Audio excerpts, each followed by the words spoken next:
ಏನ್ ಹೆಂಡ್ತಿ? ನೀನೊಂದ್ ಮರ್ತೋಗ್ಬಿಟ್ಟಿದೀಯ. ಮಾರ್ನಿಂಗ್ ಇಂದ ನೋಡ್ತಿದೀನಿ, ಜ್ಞಾಪಕ ಬರತ್ತಾ ಅಂತ. ಓ, ಬೆಳಗ್ಗೆ ಮುತ್ತಿಟ್ಟೆ, ನಾನು ಮತ್ತೆ ಮುತ್ತಿಡ್ಲಿಲ್ಲ ಅಂತ ತಾನೆ? ಬೆಳಗ್ಗೆ ಕೊಟ್ಟ ಕಿಸ್ ಜ್ಞಾಪಕ ಇದೆ, ಆದ್ರೆ ರಾತ್ರಿ ಕೊಟ್ಟ ವಾಚ್ ಜ್ಞಾಪಕ ಇಲ್ವಾ? ಸಾರಿ ಸಾರಿ ಸಾರಿ ಸಾರಿ ಸಾರಿ ಸಾರಿ ಸಾರಿ ಆ್ಯಕ್ಚುಲಿ ಕೈ ಕಟ್ಕೊಳ್ಳೋಣ ಅಂತ ಟೇಬಲ್ ಮೇಲೆ ಇಟ್ಟಿದ್ದೆ. ಏನೇನಿದೆ ನೀನು ನೋಡಿದ್ಮೇಲೆ ಅದು ಕೂಡ ಮರ್ತ್ಬಿಟ್ಟೆ. ಸಾಕು ಸಾಕು, ತಗೋ. ನೀನೇ ಹಾಕ್ಬೋದಲ್ವಾ?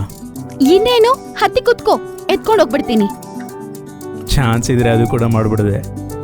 ಅಶ್ಶೋ, ಹಾಕು. ನಾಚಿಕೆ ಪಟ್ಟಿದ್ದು ಸಾಕು ಬಿಡು. ಕೃಷ್ಣ ಅಣ್ಣನ ಮತ್ತೆ ಪುಷ್ಪನ ಮನೆಗೆ ಲಂಚ್ ಕರೆಯೋಣ ಅಂತಿದ್ದೀನಿ, ಏನಂತೀಯ?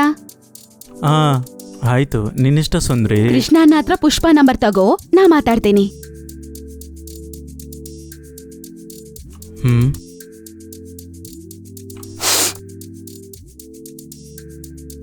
ಈ ಫ್ರೇಗ್ರೆನ್ಸ್ ಎಲ್ಲೋ ತುಂಬಾ ಚೆನ್ನಾಗಿ ಗೊತ್ತಿರೋ ತರ ಇದೆಯಾ? ಫ್ರೇಗ್ರೆನ್ಸಾ? ನನ್ಗೇನ್ ಬರ್ತಿಲ್ವೇ? ವಿಶ್ವ,